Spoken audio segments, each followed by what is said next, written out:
और आज क्योंकि इंडियन आर्मी चीफ कोलंबो में है, गए हैं कल, यानी कि अब आप इसको भी देख सकते हैं कि अपना वो डेलीगेशन लेके गए हैं। और अगर आपको याद हो कि जो मित्रा शक्ति मिलिट्री एक्सरसाइज हो रही है उसको भी देखेंगे और बायलैटरल्स पे भी बात करेंगे।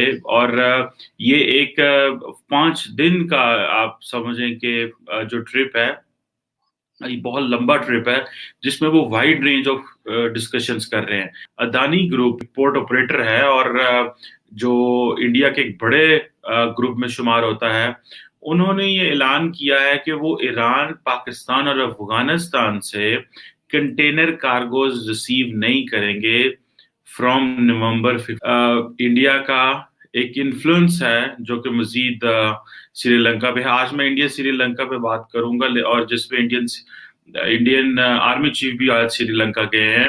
लेकिन एक इम्पॉर्टेंट डेवलपमेंट ये हुई है व्यूअर्स के अदानी ग्रुप ने, जो कि अदानी पोर्ट्स सबसे ज्यादा एक पोर्ट ऑपरेटर है और जो इंडिया के एक बड़े ग्रुप में शुमार होता है, उन्होंने ये ऐलान किया है कि वो ईरान, पाकिस्तान और अफगानिस्तान से कंटेनर कार्गोज रिसीव नहीं करेंगे फ्रॉम नवंबर 15। अच्छा, अब ये जो चीज है, ये किस तरह, क्या एक ग्रुप इस तरह कर सकता है? क्या उसको स्टेट, जारी बात है उसके पास अगर राइट्स हैं तो वो कह सकते हैं क्योंकि उन्होंने पोर्ट ली हुई है, गवर्नमेंट से अथॉरिटीज हैं, उनके पास है। अब हुआ यूं है कि पिछले कुछ वीक पहले अगर आपको याद हो तो एक बड़े पैमाने पे कुछ 3 टन, जो 3 टन हेरोइन जो थी अफगानिस्तान से इंडिया गई वाया ईरान, जो कि एस्टिमेटेड कहा जाता है $2.65 बिलियन की थी। और ये जो वेस्टर्न गुजरात के मंद्रा पोर्ट पे आई, जो कि इसको अदानी पोर्ट ही चलाते थे। अब डेवलपमेंट ये है व्यूअर्स, उन्होंने कहा है जी कि ये अदानी पोर्ट्स ने कहा है कि हम ये अलाउ नहीं करेंगे और हमारे पास ये राइट्स हैं और हम ये कर सकते हैं। अच्छा, मजे की बात ये है कि ये जो शिपिंग गई थी, ये बेसिकली बंदर अब्बास पोर्ट जो ईरान की है वहां से गई गुजरात मंद्रा पोर्ट पे। और अच्छा, इसमें पाकिस्तान इन्वॉल्व नहीं है, ठीक है जी, लेकिन ईरान और अफगानिस्तान इन्वॉल्व हैं। लेकिन उन्होंने क्या किया कि उन्होंने पाकिस्तान से कहा है कि वो भी आने बंद कर देंगे, वो रिसीव नहीं करेंगे। अच्छा, इसका जरा कॉन्टेक्स्ट देखें। कॉन्टेक्स्ट ये है कि इन्होंने थोड़े दिन पहले श्रीलंका के ऊपर भी 51% जो वेस्टर्न कंटेनर टर्मिनल है कोलंबो पोर्ट का, उसके राइट्स लिए हैं। दो चीजें हो गई। अब आप देख सकते हैं कि क्या आइंदा आने वाले दिनों में, जो कि बहुत बहुत इंपॉर्टेंट है, आइंदा आने वाले दिनों में क्या ये ऐसे मुमकिन है कि इंडियन जो है अदानी ग्रुप जो है वो पाकिस्तान को या हमें ये कहे कि भाई अब आप जो है वो अपनी कंटेनर्स हैं या जो आपकी वो ट्रेड है वो अब वहां भी नहीं जा सकती, श्रीलंका में भी नहीं जा सकती। सो ये एक बेसिकली एक नई सिचुएशन डेवलप हुई है। और अगर मैं इसको ये कहूं कि इंडिया और श्रीलंका के ताल्लुकात अमूमन लोग शायद ये समझते हैं कि बुरे हैं, इतने बुरे भी नहीं हैं। और माजी में कुछ चीजें थी, लेकिन लग ही ये रहा है कि अगर अदानी ग्रुप श्रीलंका में चाह रहा है, अदानी ग्रुप जो है पाकिस्तान इंडिया में ऑपरेट कर रहा है, तो अब आप इमेजिन कर सकते हैं कि ये कितने बड़े पैमाने पे शायद ये पाकिस्तान को इन्फ्लुएंस कर सकता है। और अगर पाकिस्तान इससे इन्फ्लुएंस होता है तो किस तरह होता है।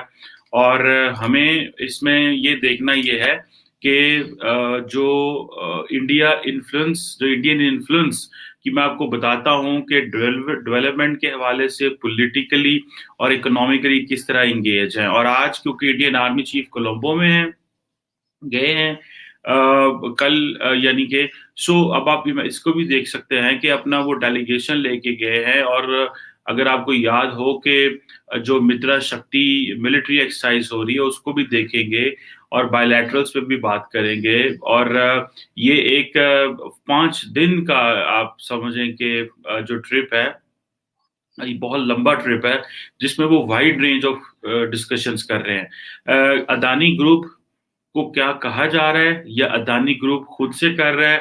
अदानी ग्रुप श्रीलंका में जब कोई भी कंपनी हो अगर इतने बड़े पैमाने पे काम कर रही हो, तो वो जारी बात है वो रियासत की मर्जी के बगैर या रियासत की अप्रूवल के बगैर वो काम नहीं कर सकती। इन चीजों को थोड़ा सा हमें ध्यान से देखना है। सो ये नहीं है कि अगर अदानी ग्रुप एक इंडिपेंडेंट है ग्रुप है तो वो शायद वो खुद फैसले ले रहे हैं या सारे मेरिट पे फैसले ले रहे हैं। क्योंकि जिस तरह व्यूअर्स मैंने कहा कि बंदर अब्बास से एक जहाज निकलता है, जाता वो है वो इंडिया में है, और मजे की बात यह है कि वो आपने उसको पाकिस्तान को उसमें कह दिया कि जी हम पाकिस्तान से अब ट्रेड नहीं करेंगे। ये है सारी इसमें सिचुएशन और बंदर अब्बास। और इसमें क्या इंडिया जो है श्रीलंका के जरिए, अगर आपको याद हो व्यूअर्स कि जिस तरह सार्क को डिसफंक्शनल किया गया था, अगर आपको पता है कि पाकिस्तान उस वक्त सार्क का जो था वो एनुअल वो करना चाह रहा था, सब सार्क लीडरशिप पाकिस्तान आ रही थी, इंडिया बैकआउट कर गया और आहिस्ता आहिस्ता सारे जो लीडर ममालिक थे वो बैकआउट कर गए और पाकिस्तान का वो शो खराब हो गया सार्क के ऊपर एंड इंडिया। और मैंने इसके ऊपर थोड़े दिन पहले वीडियो भी बनाई थी, आपको याद होगा, और मैं दोबारा आपको कुछ और एडिशनल चीजें बताना चाहता हूँ। पहली बात तो ये है कि इंडिया और श्रीलंका की जो तकरीबन जो मर्चेंडाइज ट्रेड है वो तकरीबन $3.6 बिलियन की है, जिसमें 60% जो श्रीलंका की जो एक्सपोर्ट्स हैं वो प्रॉपर इंसेंटिव्स लेती हैं, क्योंकि उनको वो एक खास किस्म का वो टैरिफ जो है वो नहीं लगता उनके ऊपर। ये इंडिया उनको एडवांटेज देता है। और इसी दौरान इसी में अगर देखा जाए कि इंडिया जो है वो बड़े पैमाने पे श्रीलंका में काम इस तरह कर रहा है कि तकरीबन 50,000 घर बना के दिए हैं इंडियन ने। जो इंडियन हाउसिंग प्रोजेक्ट था तो 50,000 घर बनाने हैं और उन एरियाज में जहां वॉर अफेक्टेड थे। मैं ये चीजें आपको ये बताना चाहता हूं कि that how India enjoys that leverage on Sri Lanka and in return how it can effect Pakistan as well. So अब देखें कि ये जो 50,000 प्रोजेक्ट हैं वॉर अफेक्टेड एरियाज में, और ये कहा जा रहा है कि वो बड़े पैमाने पे कमिटमेंट है। ये जो है ओवरऑल जो आप समझ लें कि जो ग्रांट्स भी इंडिया देता है श्रीलंका को, और जो ओवरऑल कमिटमेंट है इंडिया की तरफ से in terms of support to Sri Lanka, ये बड़े पैमाने पे मिलियंस ऑफ डॉलर्स की सपोर्ट है। और इंडिया और श्रीलंका का जब कंपटीशन होता है वहां पे श्रीलंका में, तो ये कहा जाता है कि इंडियंस जो हैं वो नॉर्मली उनका डिसीजन मेकिंग प्रोसेस स्लो है, तो इसकी वजह से चाइनीज जो हैं वो ज्यादा एक्टिवली रोल प्ले करते हैं। और मुझे ऐसे लग रहा है कि इंडियंस ने ये चीज ठानी है और ये समझी है कि आपने सिर्फ अमेरिका और बाकी ममालिक के साथ कोऑपरेशन नहीं रखना, आपने रीजनल ममालिक के साथ ज्यादा एक्टिव इंगेजमेंट करनी है। जिस तरह मैंने आपको बताया कि 50,000 घर जो थे वो बनाए और फिर बाद में एडिशनल कहा जाता है कि 10,000 घर जो थे मजीद बनाए जाएंगे। तो पहले कोई 1400 करोड़ इंडियन 1400 करोड़ की इन्वेस्टमेंट थी, फिर ये अगेन को 500 करोड़ की इन्वेस्टमेंट थी। तो बड़े पैमाने पे ये इंडिया इन्वेस्टमेंट कर रहा है। इसी तरह एम्बुलेंस सर्विस और बहुत सारी इस तरह की चीजें हैं जो इंडिया श्रीलंका को दे रहा है और माजी दे रहा है, और अभी की ये बात नहीं है ये।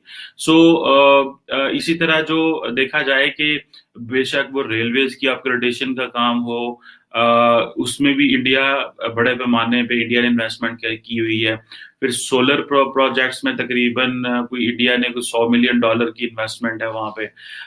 इंडियन बैंक्स जो हैं वो वहां पे काफी काम कर रहे हैं।